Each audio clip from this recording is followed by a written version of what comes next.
Осы көкөністерді жеп жүретін болсаңыздар, қан тамырларыңыз таза болады.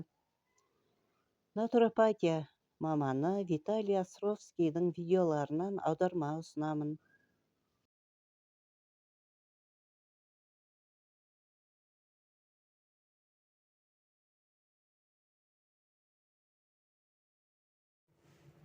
Қош келдіңіздер каналыма. Қазақ тіліндегі каналдарды қолдасаңыз, каналыма тіркеліп, лайк басып, комментарий жазып, қолдап жіберіңіздер. Күкірт рапста, горчицада, капустада, пиязда, сарымсақта кездеседі. Күкірт микробқа қарсы қасиетке ие. Адам ағзасының 0,2 құрамын құрайды.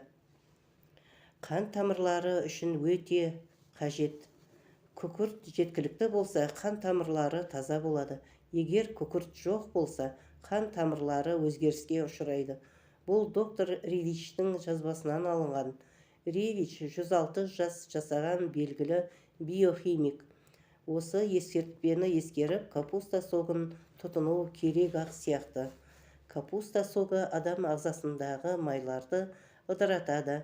Капустаның түрлері өте көп. Барлығы да адам ағзасы үшін пайдалы. Согын дайындау үшін капустаны майда турап, қолмен мыжып дайындаған дұрыс.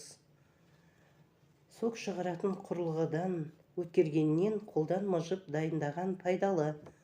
Дайын болған сокқа қара бұрыш қосуға болады.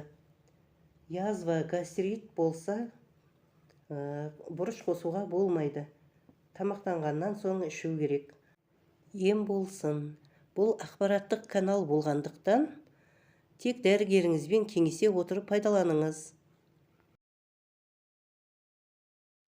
Оқырмандарым, кеңестер пайдалы болды ма сіздер үшін?